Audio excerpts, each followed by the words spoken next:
안녕하세요, 넝쿨입니다. 6번의 결혼.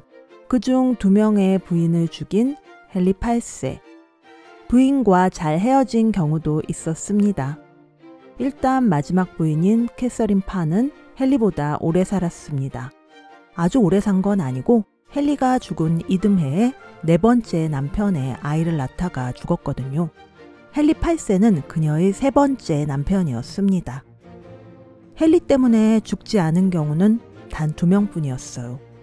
6번째 부인 캐서린 파, 그리고 4번째 부인 클레페이 앤이 바로 서로 원해서 헤어졌고 헤어진 후에 더 잘 지냈다고 합니다.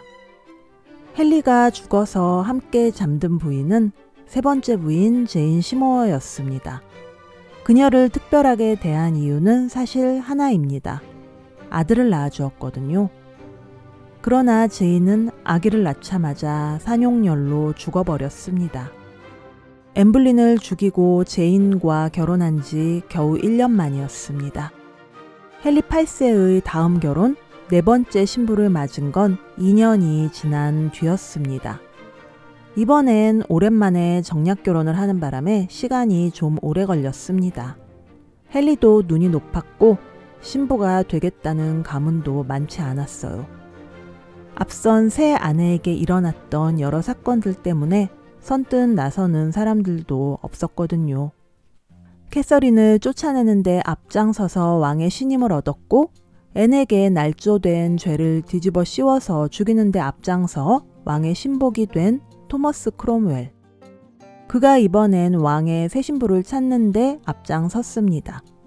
그가 택한 선택지는 신성 로마 제국 내의 신교도 공국 중의 하나인 클레페였습니다.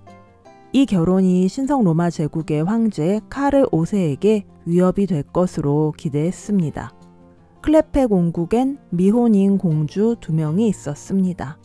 이 결혼에 본인의 정치 생명을 건 크롬웰은 공주들의 초상화를 그리기 위해서 파견된 왕실 화가 한스 홀바인에게 최대한 매력적으로 그려달라고 부탁했던 것 같습니다. 멋진 초상화를 받은 헨리 8세가 지참금 없이 공주를 데려오라고 하길 바랬거든요. 그러면 가난한 클레페 공국에선 청혼을 거절할 수 없을 테니까요. 그리고 헨리 8세가 보고 홀딱 반한 앤의 초상화가 문제의 시작이었습니다. 헨리 8세의 4번째 신부 클레페이 앤이 런던으로 가는 3주간의 여정에서 그녀는 가는 곳마다 따뜻한 환대를 받았습니다. 누군가는 앤을 보고 실망감을 드러냈지만 이런 말은 왕의 귀에 들어가지 않았습니다. 왕은 그녀를 처음 만난 자리에서 초상화와 다른 실물에 크게 실망했고 너무 화가 나서 가져간 선물을 주는 것조차 잊어버렸습니다.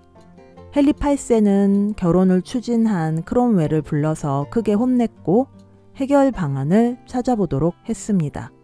그러나 결혼을 취소하면 그만큼의 대가를 치러야 하기에 그대로 진행할 수밖에 없었습니다.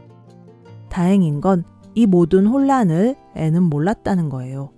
그녀는 영어를 거의 못했거든요. 정숙한 공주는 음악적 소양도, 패션 센스도, 춤도, 시사교양도 왕의 기대에 못 미쳤습니다.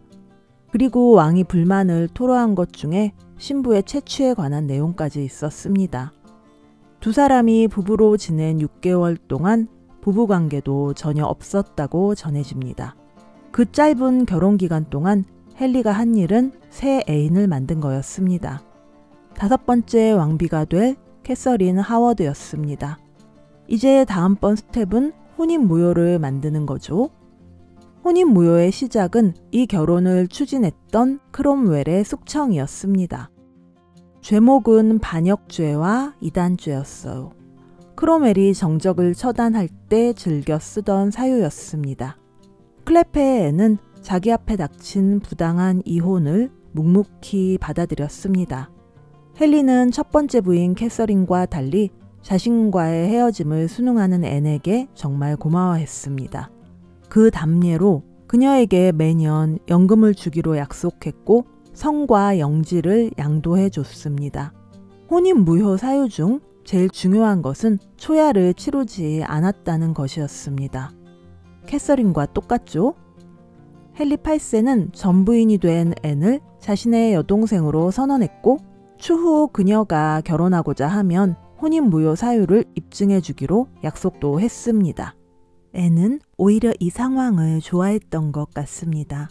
그녀는 고향으로 돌아가지 않았습니다. 이것은 왕도 원했고 앤도 원했던 상황입니다. 애초에 정략 결혼이었으니 혼인이 취소됐더라도 앤을 데리고 있는 것이 유리했거든요. 앤은 나이가 비슷한 메리 공주와 친하게 지냈고 앤블린의 딸 엘리자베스를 딸처럼 아꼈습니다. 그녀가 겪은 최대의 시련은 헨리 8세가 죽은 후 찾아왔습니다. 연간 3,000파운드씩 연금을 받으며 풍족하게 살았는데 왕이 바뀌자 연금이 제대로 안 나온 거예요. 그녀는 빚에 쪼들리며 연금을 달라고 사정했고 몇 년 후 왕가에선 그녀에게 땅을 주었습니다. 앤은 그걸로 임대 수익을 올리며 살아갔습니다.